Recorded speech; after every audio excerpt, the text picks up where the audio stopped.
ناظرین، اس کے بعد حضرت محمد مصطفیٰ صلی اللہ تعالیٰ علیہ وسلم لوگوں کے بیچ اس پیغام کو دینے لگے کہ اللہ پاک ایک ہے اور میں اللہ کا نبی ہوں، اور انسان کو اپنے کاموں کا جواب ایک دن یعنی کہ آخرت کے دن اللہ کو دینا ہے۔ اس کے بعد ناظرین، آپ 3 سال تک آہستہ آہستہ لوگوں کو اسلام کا پیغام دیتے رہے، یہاں تک کہ کچھ لوگ اس پیغام کو قبول کر کے مسلمان بھی ہو گئے۔ اس کے بعد حضرت جبرائیل علیہ السلام یہ پیغام لے کر آئے کہ آپ اپنے قریبی رشتہ داروں کو اللہ کے عذاب سے ڈرائیں۔ اس حکم کے آنے کے بعد حضرت محمد مصطفیٰ صلی اللہ تعالیٰ علیہ وسلم کھلے عام مکہ کے لوگوں کو اسلام کی دعوت دینے شروع کر دیے، تو آپ پر ہر طرف سے ظلم و ستم ہونے لگے اور مکہ کے سردار آپ کے دشمن بن بیٹھے، یہاں تک کہ آپ کو جان سے مارنے کی سازشیں رچنے لگی۔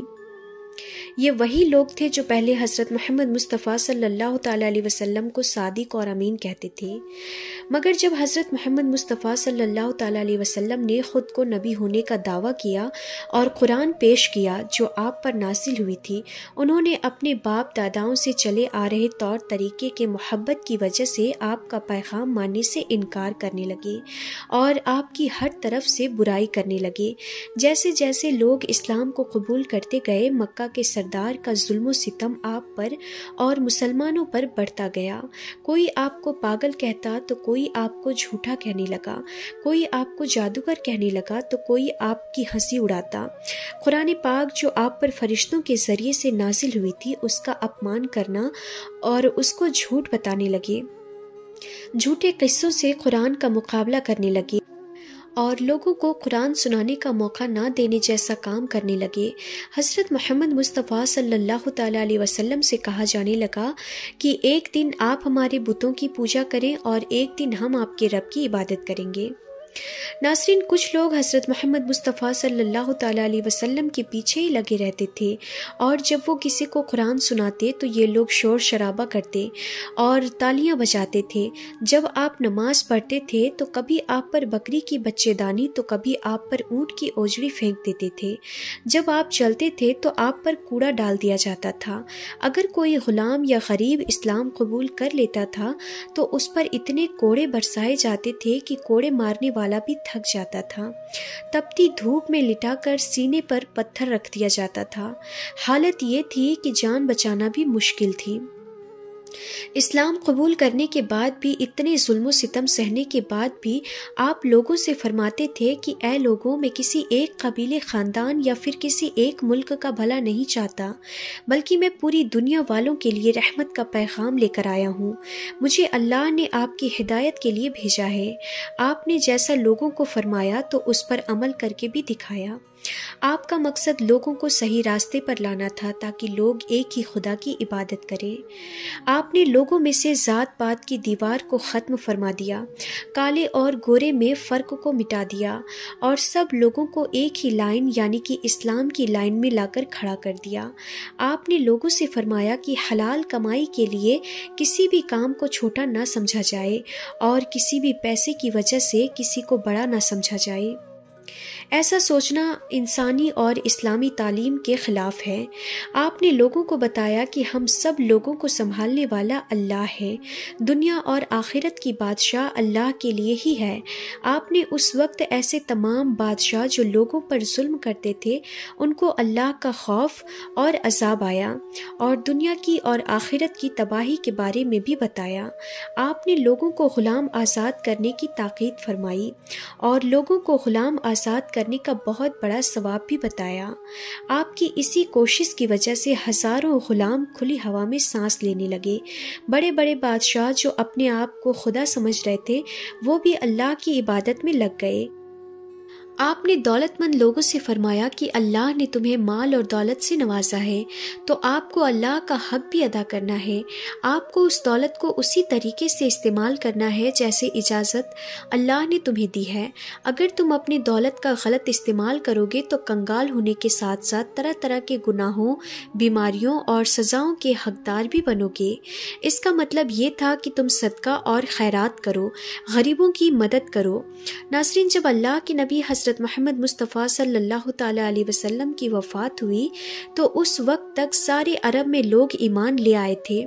آپ کی بدولت پورے عرب میں اسلام کا پرچم لہرانے لگا تھا کہ آج پوری دنیا میں قائم ہے۔ سبحان اللہ۔ تو ناظرین، آپ کو یہ ویڈیو کیسی لگی ہمیں کمنٹ میں ضرور بتائیں، اور اس ویڈیو کو اپنے دوستوں میں زیادہ سے زیادہ شیئر کریں۔ تو انشاءاللہ ہم پھر ملتے ہیں ایسے انفارمیٹیو ویڈیوز کے ساتھ، تب تک کے لیے خدا حافظ۔